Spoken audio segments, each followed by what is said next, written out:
kayaknya cukup ya gini ya, intermezzonya ya. Mari kita agak serius mungkin. Bisa? Masuk kan? Masuk. Oke. Suara Oke. Ayolah. Kan gini, apa namanya, sebagai orang lapangan, saya ingin dengar, soalnya saya percaya Mas Cipeng ini punya peran sedikit kayak semacam whistleblower gitu loh. Mas Cipeng tahu tuh whistleblower. Beli. Ini suaranya kecil banget. Gue pakai ini deh, pinjam headset bentar. Oh, ini kerjaannya CIA ini. Ini harusnya pakai sound nih. Bentar, gue akan cari headset. Ada nggak? Saya 5 menit loh ini. Saya 5 menit loh bikin rambut ini buat Mas Cipeng.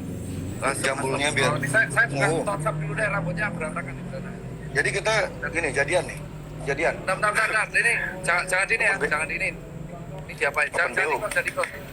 Oke. Nggak tahu caranya juga nanti Mas. Aduh. Oke kawan-kawan, buat yang lagi santai, angkat gelasmu. Buat yang nggak minum, angkat tehnya. Jangan banyak-banyak minum teh. Ini suara saya serak karena 3 hari minum teh terus-terusan. Aduh.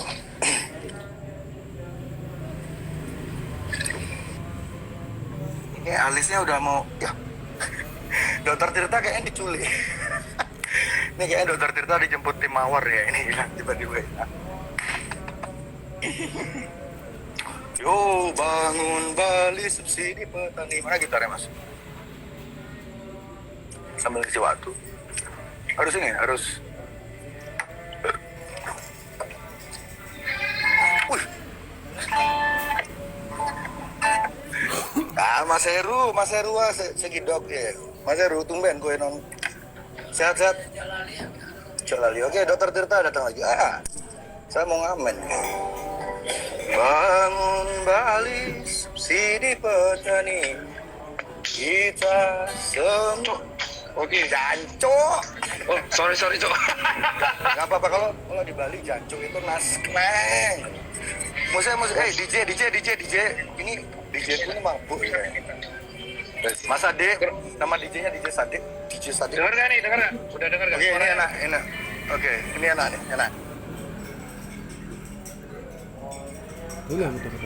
Enak lah. Oke Mas, saya ke awal tadi toh. Jadi saya pikir Mas Cipeng ini punya sifat sedikit kayak semacam whistleblower. Whistleblower itu orang dalam yang sering mengeluarkan statement yang di instansi itu mereka tidak keluarin gitu demi banyak pertimbangan. Jadi Mas Cipeng saya lihat sih sering mengeluarkan informasi-informasi yang tidak dikeluarkan oleh institusi resmi. Jadi saya ingin Mas Cipeng coba bercerita, dari kacamata yang Mas Cipeng, saya ingin tahu di lapangan tuh kayak gimana Mas? Jadi kalau beli nih gini nih. Ini ngegas lah biasa aja nih. Aduh, saya nggak ada alasan buat ngegas. Ntar kamu ngomong yang agak. Bener kan, orang ngegas ketemu ngegas jadinya biasa aja jadi ya, netral. Nanti kalau Mas ada yang ngomongannya mungkin saya anggap kurang masuk akal, mungkin saya ngegas. Tapi kayak enggak sih, soalnya Masnya kelihatannya baik ya mukanya. Muka baik, fuckboy asu. Oh, kamu fuckboy? Orang tuh hatinya fuckboy sampean tuh pasti kan. Alhamdulillah udah bertobat Ya, sekarang. Jadi di era saya nggak ada istilah fuckboy. Dulu namanya Angelo. Oke Mas, silakan Mas. Oke. Jadi lagi simply. Jadi kalau yang kesempatan di lapangan itu yang nggak disorot sih yang pertama adalah yang aku akuin sih itu tingkat kelelahan tenaga medis. Bukan begitu ya?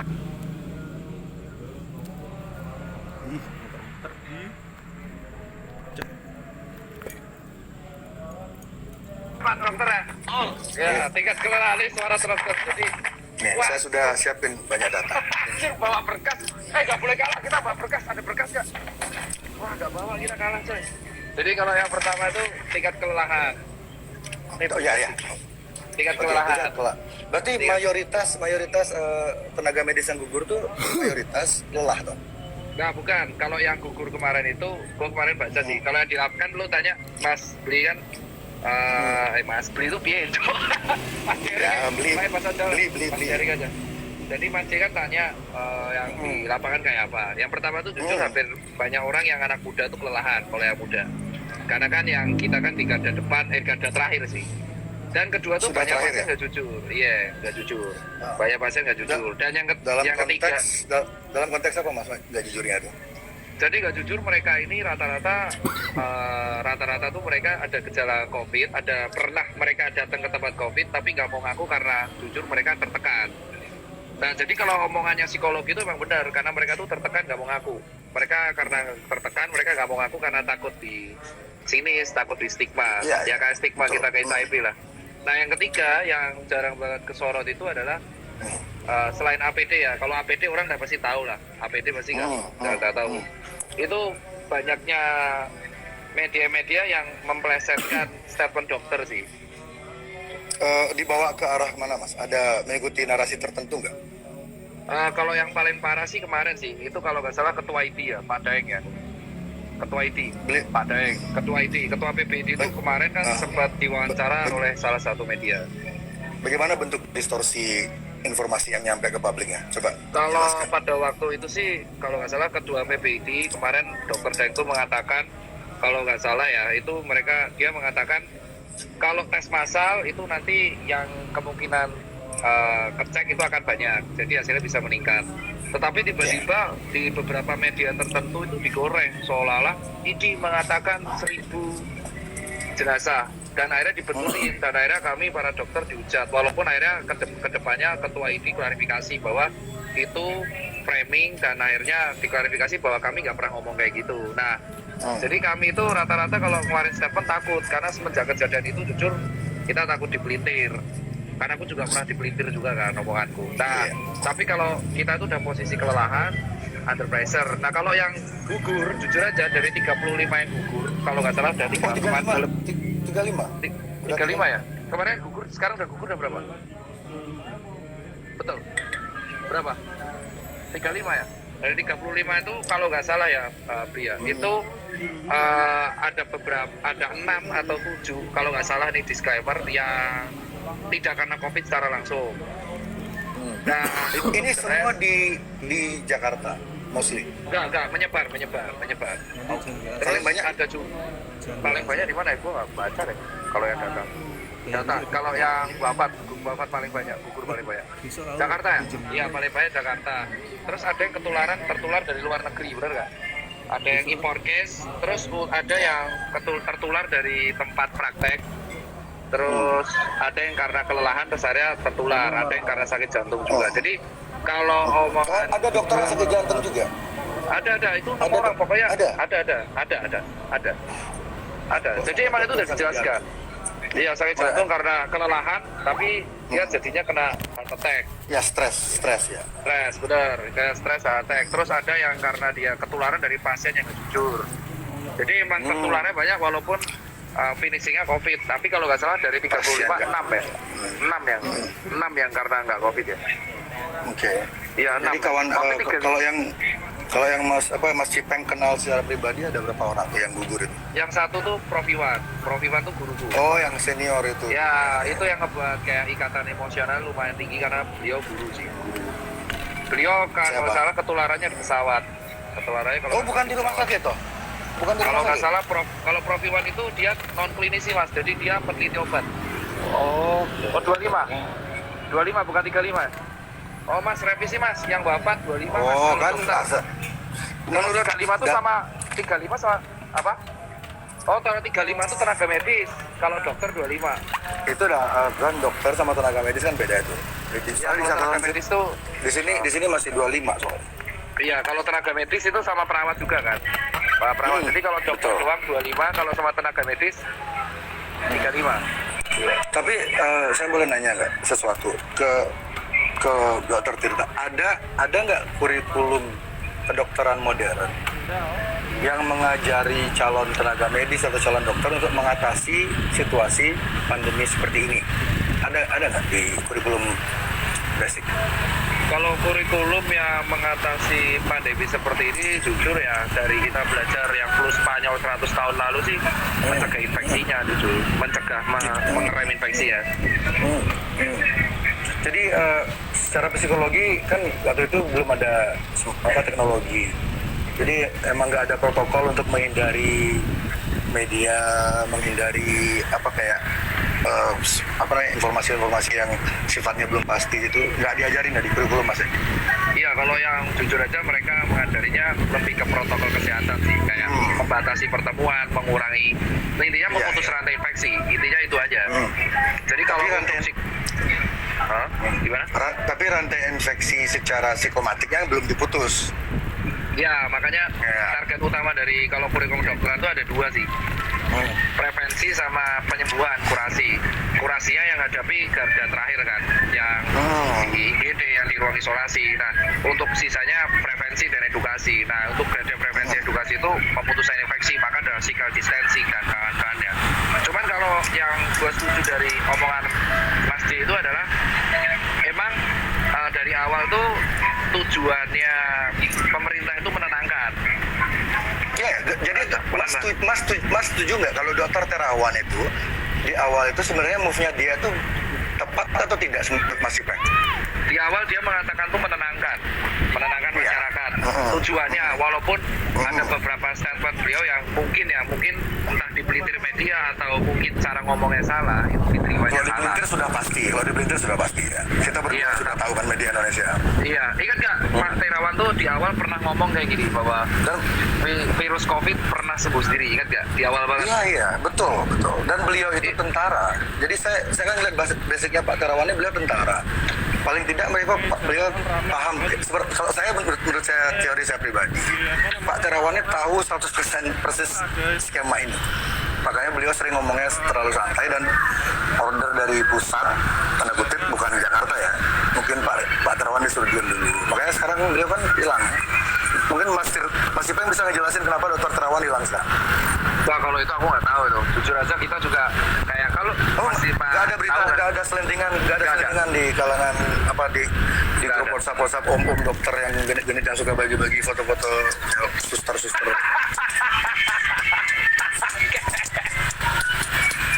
Nggak ada. Kayak nggak pernah aja nggak. Memang grup WA tidak pernah masuk grup WA siapa nih? WA aku udah pasti. Mas, umurnya Mas Ipeng berapa umurnya? Aku separuh umurmu Mas, aku 28, dirimu 50 kan. Pacing. Masnya baru 28, oke. Dirimu 40 kan. Kalau bahasa Inggrisnya gini, Mas tuh kayak wine. Makin tua tuh makin gak ada yang beli karena mahal. Dirimu Aku 43 Mas, Wong Jember istriku loh. Oh iya makanya. Jember piye bos? Itu Jember campur itu keju. Mas Ipeng udah berkeluarga loh? Iya. Di Jakarta semua keluarganya? Enggak ada. Kalau aku kebetulan jujur aja ada. Nggak ada kebetulan Mas. Di dunia ini nggak ada yang kebetulan. Peter juga kok ya. Kalau aku anak ada di Jogja anak. Oke. Nggak perlu dijelasin banget. Soalnya saya takut dicari orang-orang pedofilia nanti lokasi anak-anak. Enggak, soalnya gerakan pedofilia nanti di ujung pembicaraan ini kita akan menuju ke sana. Dan ini ada korelasinya dengan COVID ini. Nanti saya cerita ke sana. Ini masih panjang ini bro. Nanti ini ada hubungannya. 2 jam cukup di 2 jam, makanya ini kayak gini nih. Kurang sih. Kalau stok saya sih ada untuk 3 tahun sih. 3 tahun bos ini. Oke. Saya Pokari ya di sini. Oke, Mas Ipeng. Oke, tadi kita tuh pertama kali ngomong tentang ini ya, tentang gugurnya tugas medis. Kan waktu itu saya bikin statement waktu Pilpres kemarin itu ada ratusan ya yang meninggal ya, Pilpres petugas di pemungutan suara, dan itu nggak jelas kan sebabnya apa, terus beritanya juga simpang siur. Itu saya pikir ya itu kan sebuah konspirasi. Itu kita sepakat nggak kalau kematian wafatnya petugas TPS waktu itu di Indonesia adalah sebuah konspirasi? Itu sepakat nggak, Mas? Kalau Mas konspirasi apa aku nggak tahu, cuman kalau wafat konspirasi politik ya bisa jadi. Konspirasi politik di Indonesia. Ya bisa jadi karena wafatnya banyak banget ya, dan pahlawan itu. Dan beritanya nggak jelas, kayak ada sesuatu yang kayak menghalangi orang-orang tahu apa yang sebenarnya terjadi. Itu nggak perasaannya Mas Pilpres kemarin? Masnya milih siapa? Apa? Masnya milih siapa kemarin? Kalau aku pada waktu itu jujur aja Pak, nggak sempat milih Pak, karena di Jakarta saya. Saya dapilnya di Jateng Pak. Sama. Saya waktu itu Iya. nggak bisa milih soalnya barangnya bagus banget mas. Males milih. Keduanya bagus jadi saya nggak milih, saya di rumah aja. Saya nggak bisa milih karena saya di Jakarta, dapilnya di Jateng ya wes. Oke. Tadi balik ke yang kematian petugas TPS itu jadi kita sepakat apa enggak nih kalau itu sebuah konspirasi, ada konspirasinya kasus itu? Jujur aja kalau di kasus KPPS itu kan kelelahan semua. Kalau dari jumpa pers, bener nggak sih? Kalau yang KPPS yang Iya. kemarin itu kelelahan semua ya? Iya, betul ya. Kelelahan ya, tapi kan ya Iya. ada, kita nggak tahu ya tuh diotopsi apa enggak ya. Ya jujur aja, ya tahu sendiri lah maksudnya. Iya, angkanya juga belum tentu segitu kan, mungkin di bawah. Bisa tidak. jadi, bisa enggak. Kayak Nah, gitu. ya maksud saya ingin ngebawa Mas Tirta ke mindset itu loh. Jika untuk skala lokal, nasional Indonesia, konspirasi kayak gitu bisa terjadi. Itu kasusnya siapa? Ibu Sarumpait yang hampir mengelabui kita dengan Kalau itu jelas oplas. itu. Ya, itu kan konspirasi. Benar-benar. Itu maksudnya gitu. ya itu kan ini untuk skala yang menengah seperti itu, konspirasi itu pasti Benar. ada. Dan di lingkar pertemanan Mas Tirta masa nggak ada konspirasi? Pasti ada. Itu hampir teman pasti, pasti ada pasti. pasti ya makanya. Pasti ada. Jadi kita ini kayak apa ya?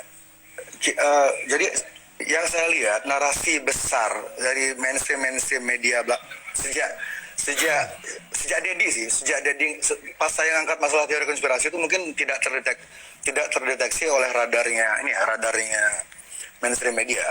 Tapi ketika Dedi ngangkat itu tiba-tiba mainstream media serentak menggiring opini kalau orang-orang percaya teori konspirasi itu adalah orang gila gitu. Dan itu Kalau itu menurut aku saya kurang setuju sih.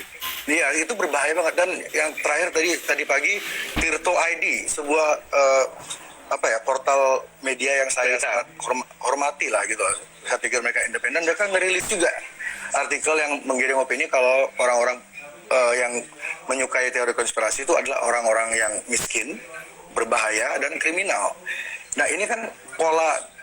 Kenapa tiba-tiba pemerintah ini takut sekali sama teori konspirasi? Ketika pemerintah itu menunjukkan ketakutan atau bereaksi berlebihan, ini pasti ada sesuatu yang ditutupi. Kalau menurut saya seperti itu. Kalau menurutku justru bukan pemerintahnya sih, Mas Jering. Karena kalau nggak salah itu ciu apa air putih itu? Mau tahu aja. Jadi kalau Insto. oh ya, anjir insto tuh. Jadi Gimana? Kalau dari aku sih justru bukan pada sektor pemerintahnya ya. Karena kalau nggak salah Mas Jering itu di caption kemarin nulis statement, benar nggak? Tulis statement intinya tetap tenang, terus konspirasi ada, jangan dipenuhi ketakutan. Statement saya tuh, maksudnya kita bicara hashtag apa bicara pesan besar di Pesan besar. iya. Intinya Benar, kan kalau Mas Jering kan intinya percaya bahwa COVID itu ada dan konspirasi itu ada. Iya, ada. Terus kita harus tetap nggak boleh takut tapi waspada karena danger sama fear itu beda. Adaptasi kalau menurut saya Adaptasi kan, bener kan? ya kemarin saya adu argumen sama Gendovara nama akunnya. Jadi sempat sedikit sengit dan akhirnya kami sepakat adaptasi itu karena kalau kita pakai kata new normal itu seolah-olah kayak meniadakan peradaban kita yang sebelumnya gitu loh. Banyak nilai-nilai yang sebelumnya hilang. Kalau adaptasi nilai lama tuh masih dipegang, cuman caranya agak beda gitu. Jadi pemilihan kalimat ini, karena pemilihan kalimat ini diksinya arahnya beda gitu. Betul. Oke. Oke, jadi tadi Mas Cipeng mau ngomong apa? Jadi kalau aku yang saya itu adalah malah menurut dugaanku tuh konspirasi itu ada untuk meningkatkan awareness. Aku setuju kalau soal itu, karena ada beberapa statementmu yang setuju. Tapi kalau statementmu yang satu-satunya aku nggak setuju itu cuma satu, Mas. Intinya itu yang mengatakan satu-satunya bisa satu gimana sih? Kamu udah bilang satu. Oh ya satu-satu cuma satu. Nggak efektif banget sih jadi dokter. Ya satu-satunya. Gila tuh. Silakan ayo. Jadi kalau data nih. Satu nih, pokoknya satu doang. Itu soal penyebab kematian. Itu doang. Karena kematian itu yang terjadi di tenaga medis itu nggak ada yang kelelahan. Mas Cipeng yang nggak setuju yang mana? Yang statement saya mana? Statementmu yang di caption yang yang mana? Pertanyaanmu kan yang bisa yang mana karena itu? bisa jadi karena kelelahan atau Oh, iya. kelelahan. Nah itu karena Kurang setujunya kalau di mana? Tiga setujunya Jancu. dari 3 Cuk. Dari 35 Kurang setujunya kan di mana? 25 diantaranya dokter. Nah, 25 dia dokter, itu ada yang jantung langsung, ada yang ketularan Iya. pasien COVID cara karena dia nggak jujur, Ya, ada beberapa yang kelelahan. Jadi emang imbang, tapi emang sebagian besar finishernya COVID. Tapi yang kelelahan ada gitu. Tapi ini finisher dalam maksud Mas ketika Mas Cipeng bilang finisher tuh, jadi kalau mereka nggak kena COVID, walaupun mereka kelelahan seperti itu, mereka masih ada chance untuk survive maksudnya. Ya betul, masih ada chance. Yakin? Yakin, tolong yakin, yakin. insya Allah. Ini ada kajian medisnya nggak itu? Kalau orang Nah kalau kalau orang sakit, misalnya orang sakit jantung, terus dia meninggal, ya terus dia meninggal, terus kebetulan dia punya corona kan. Jadi anggaplah corona itu seperti apa ya? Kita pakai analogi yang gampang ya, analogi yang lebih gampang orang visual gitu ya. Karena corona ini kan nggak kelihatan ini. Jadi kita pakai apa yang kelihatan, jerawat ya. Jadi ada orang lagi sakit jantung, terus dia jerawat, dia meninggal.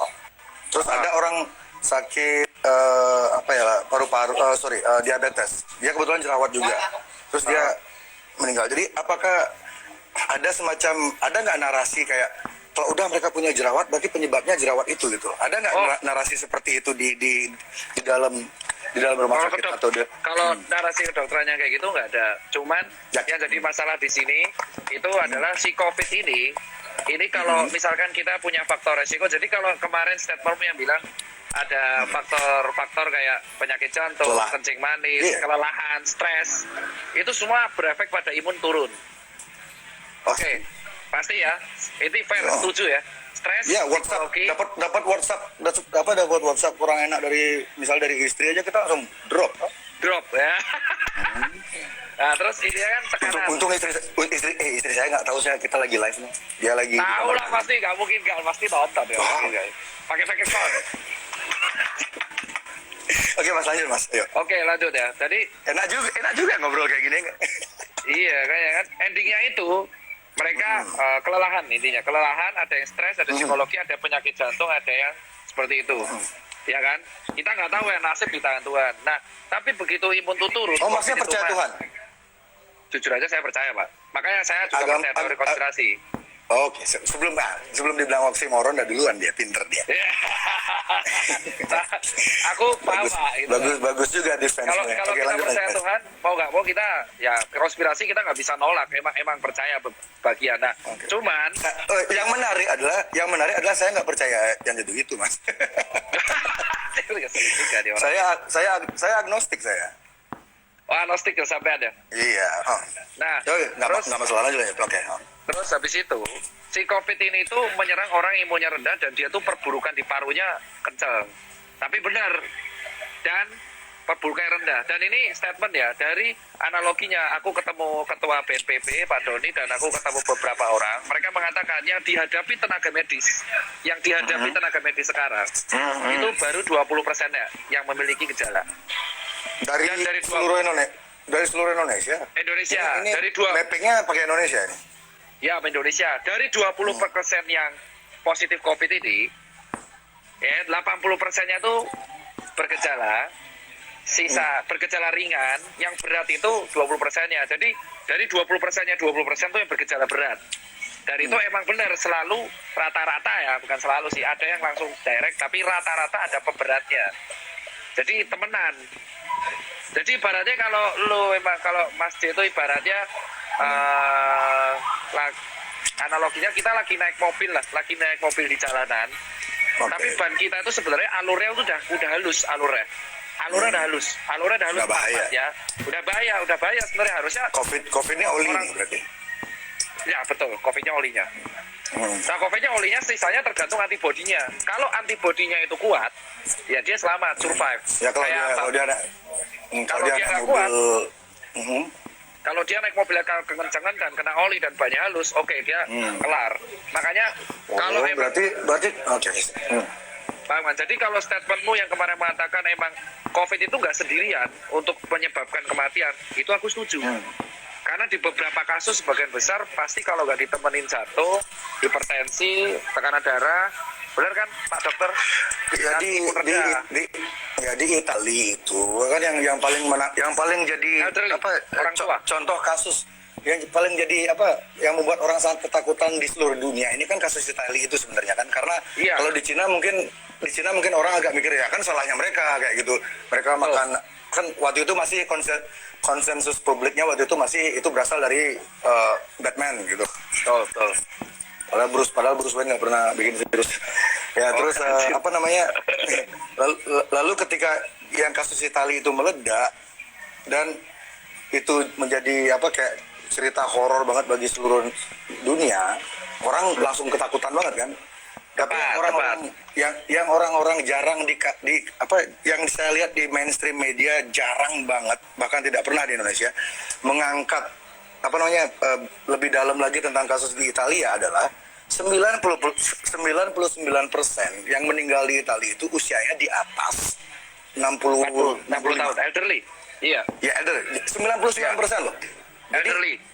udah tua dan dari 99% itu dari yang meninggal itu 98, sekian hampir 100%-nya itu memang sudah kritis. Dan kualitas udara di kota apa nama kotanya Mas yang banyak meninggal itu? Daerah utara Italia kan lupa Milan ya. Itu ya enggak bukan. Jadi di sana kualitas udaranya itu hampir sama dengan di Wuhan. Jadi memang di sana tuh coba Mas cari kalau ada waktu ya Mas googling angka kematian di Italia di kota yang sama tahun sebelumnya dan tahun sebelumnya nggak jauh beda kok sama tahun ini. Cuman sekarang karena difabrikasi beritanya dibumbu-bumbuin angkanya ditambah nolnya 1 atau ditambah komanya dikurangin segala macam menimbulkan kepanikan massa. Padahal teman-teman saya di Italia pada bilang, ya mereka ngirim video segala macam kan, aman kok di Italia ini berita terlalu melebih-lebihkan. Karena tahun-tahun sebelumnya juga kematian di sana mungkin agak tinggi tahun ini. Jadi kematian di kota Italia itu mungkin tahun ini ada peningkatan tapi sedikit. Dan itu pun mungkin karena stres karena semua orang ke rumah sakit. Jadi orang-orang tua ini, para manula ini tidak mendapat perhatian serius dari yang seharusnya gitu karena terlalu banyak orang stres. Balik lagi ke ilmu psikomatik tadi karena mereka tiap hari nonton TV, lihat handphone, covid masuk ke otak mereka tuh membentuk kayak realita gitu loh, berusaha membuat situasi itu benar ada dan itu jadi orang berbondong-bondong ke rumah sakit, jadi mereka sesak nafas ke rumah sakit. Nah itu ini ya. Oke, jadi kalau aku motong nggak apa-apa ya? Dapat kan ya? Dapat. Paham kalau. Ya. Nah di sini kita tektokannya sekarang, silakan Mas. Jadi aku motong nggak apa-apa kan, Pli? Ntar lu. Karena aku tahu ini Mas arahnya kemana. Bagus ini. Ayo. Iya, jadi yang pertama pokoknya kalau dari awal tuh aku kalau yang di komen ya aku lurusin karena netizen banyak tanya debatnya mana. Jadi di sini tuh nggak berdebat. Aku terakhir ke netizen. Kan udah diskusi judulnya. Iya, ini diskusi. Jadi awal mulanya itu adalah aku tertarik jujur aja kalau soal konspirasi yang aku keberatan cuma soal alasan itu aja. Tapi kalau yang kedua, kalau soal yang namanya narasi media itu ibaratnya kayak gini Mas, aku neranginnya biar netizen paham. Orang naik motor ada potensi kecelakaan, ya kan? Baru tadi saya mau ngomong gitu. Oke, lanjut.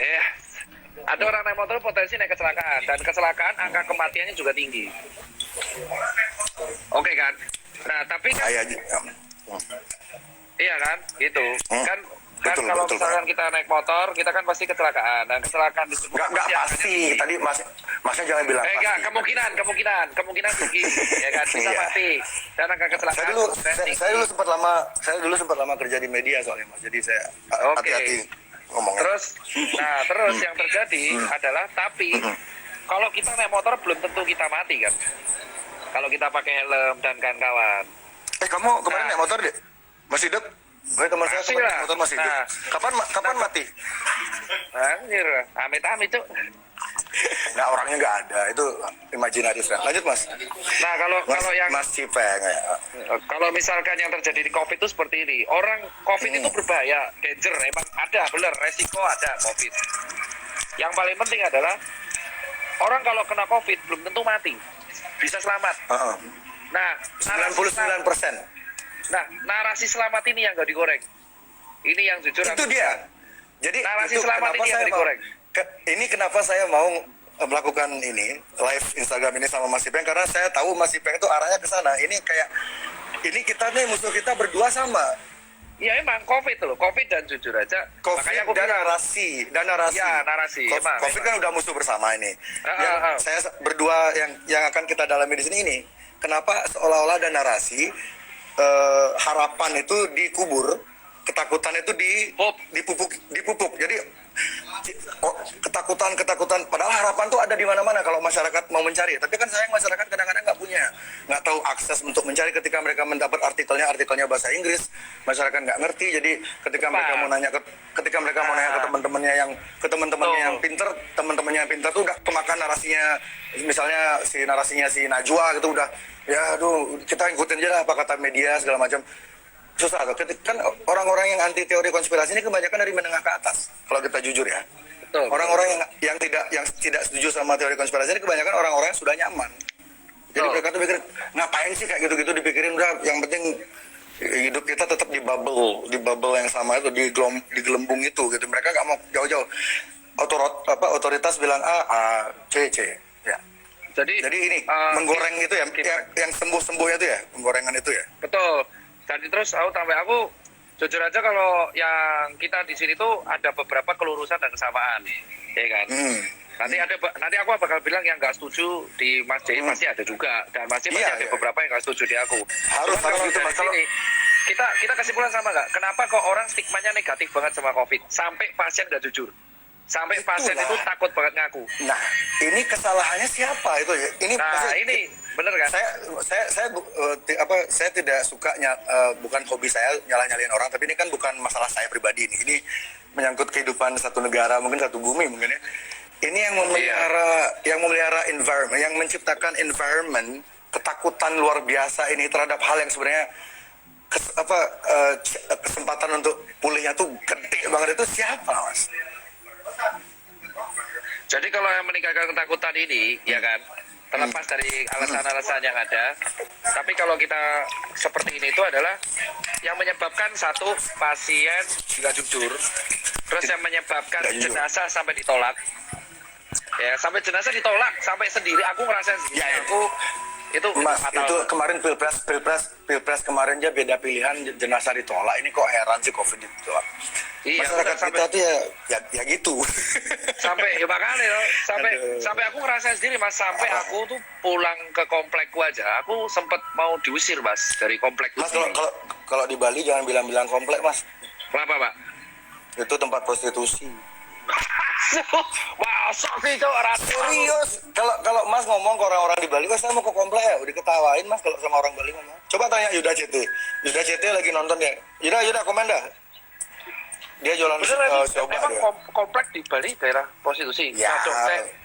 Gini ya, Bos. Coba nggak punya teman orang Bali toh? Ada. Punya. Kita belum temenan. Oke. Kita mungkin nggak temenan di akhir diskusi ini. Nah, jadi Mas. Jadi Mas ini. Kalau aku lanjutin. Dari sini tuh semua emang narasinya tuh harusnya dibangun dari awal tuh positif. Iya kan?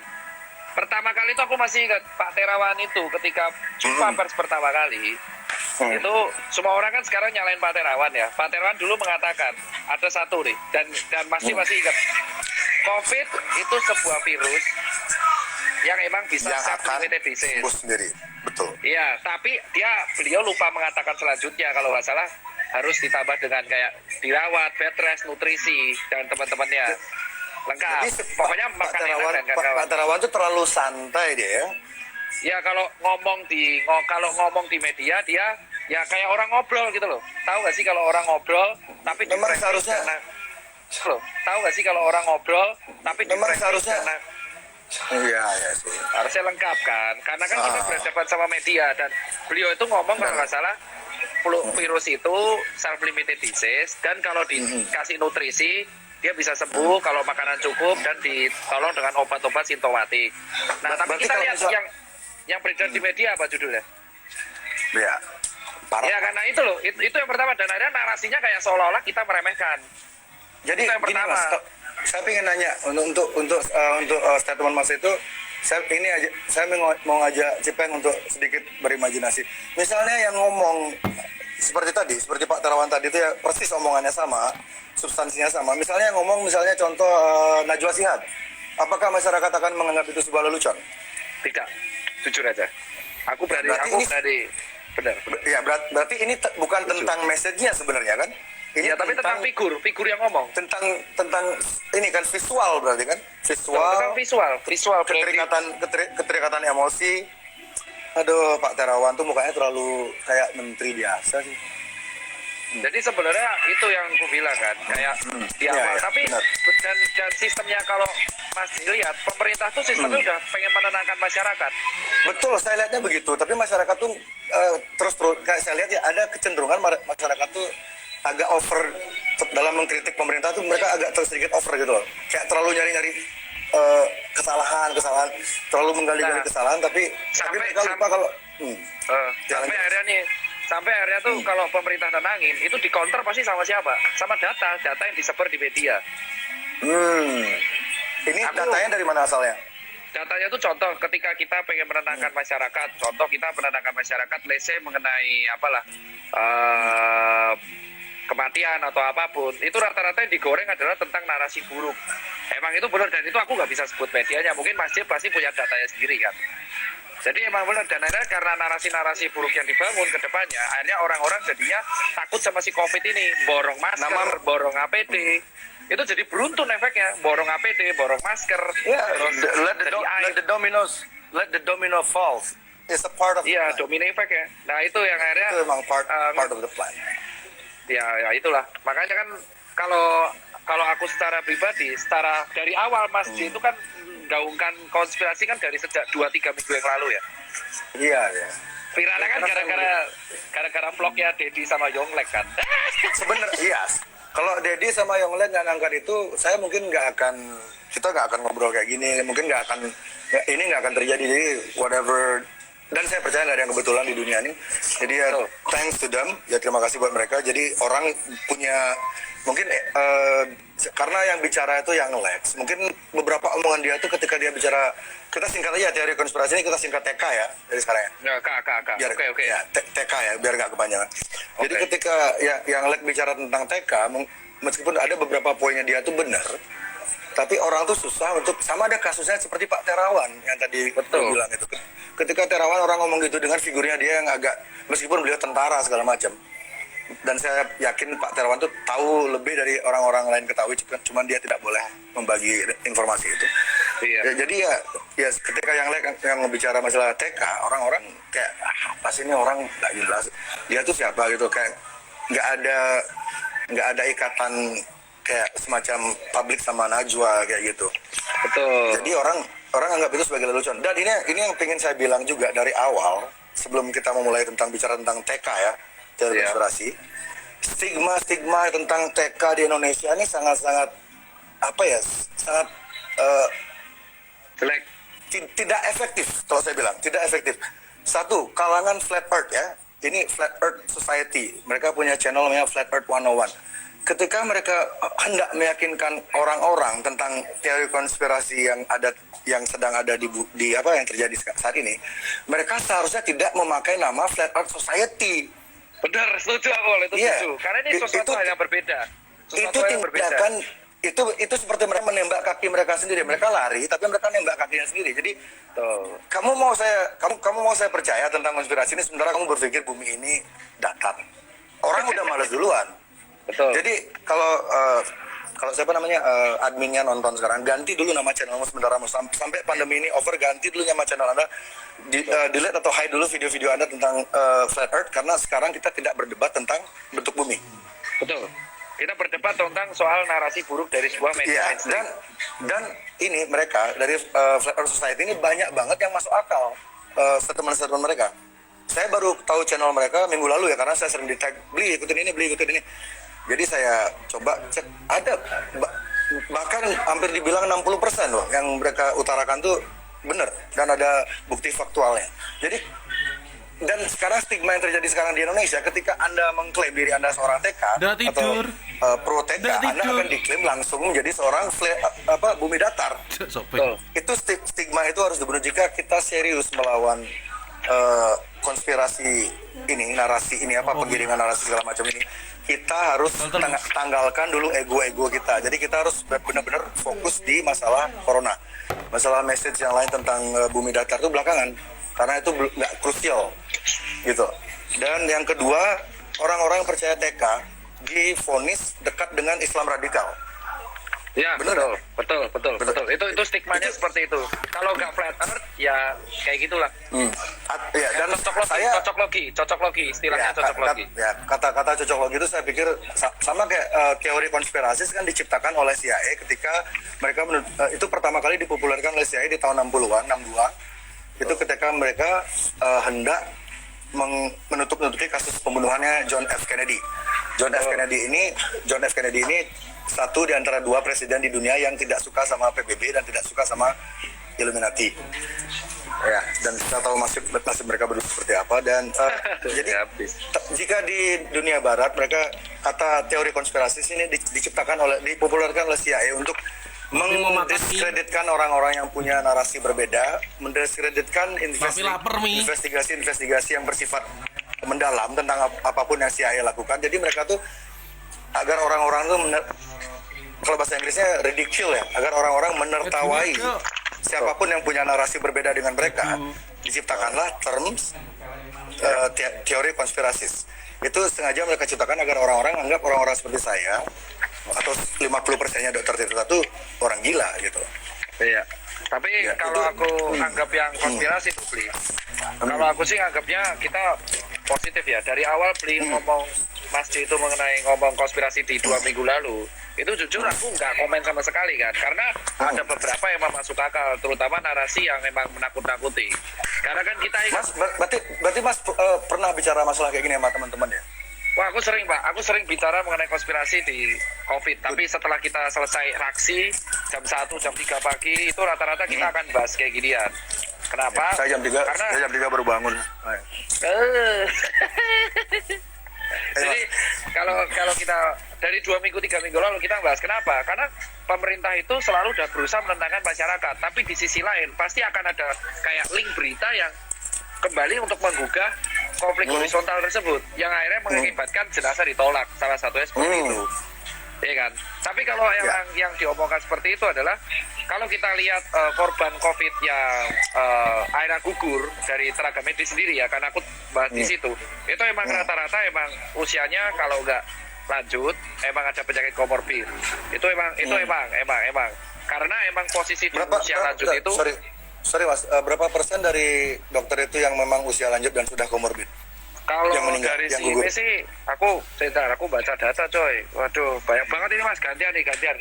Ngeprint dulu nih, aku ngeprint dari JDN nih di set. Saya udah 3 hari yang lalu ngeprint. Iya, saya telat coy. Ngeprint dari 3 hari cuman baik banget datanya. Iya. Anies Baswedan bergabung. Ini yang Pak D. Vicky. Ini vokalisnya Burger Kill bro. Dia nonton juga, Mas Vicky. Kalau ada Fish gimana Mas yang masuk Mas? Sopo? Fish. Ya, Masnya, Fish sama Burger Kill. Menurut saya lebih brutal dangdut sih. Serius ya, kalau disuruh mana lebih berat ya? Mana lebih berat? Fish atau Burger Kill? Dangdut lah. Coba kalian lihat statistik yang meninggal kena bacok di konser dangdut berapa dibanding konser lain, ayo. Mau terasa sampai ke basuku nggak kena bacok ya masih hidup. Kalau terasa sampai ke ginjal kena celurit itu baru berbahaya musiknya itu. Iya. Ini pasien semua nih. Ini nakes ya. Nah, berapa persen Mas yang sudah usianya senja terus sudah komorbid itu? Kalau yang data persen yang orang tua jujur aku belum dapat ya Mas. Cuman kita lihat ini dari Jawa Timur. Ini aku dapat dari JDN, sumber Dinas Kesehatan Provinsi Jawa Timur. Proporsi nakes tenaga kesehatan yang sembuh, meninggal dan masih dirawat sampai tanggal 18 April di Jawa Timur. Itu 59,7% itu masih dirawat, 37,3% berakhir sembuh, dan 3% berakhir area wafat atau gugur. Gitu. Nah yang gugur ini usianya ada nggak dijelasin? Nah, kalau yang gugur kemarin dari telanjut yang aku baca dari Surabaya itu ada satu yang emang usianya muda. Tetapi kan kita belum tahu ya. Maksudnya aku belum baca data lebih lanjut apakah mereka lansia atau mereka ada komorbid. Seperti itu. Tapi kalau dari grafik, ini grafik yang aku baca dari JDN itu dari pasien. Dari pasien emang mereka kalau proporsi wah itu baik banget ya Allah petanya. Oh maksudnya percaya Tuhan ya? Iya benar. Nah, Saya juga percaya, cuma namanya semesta.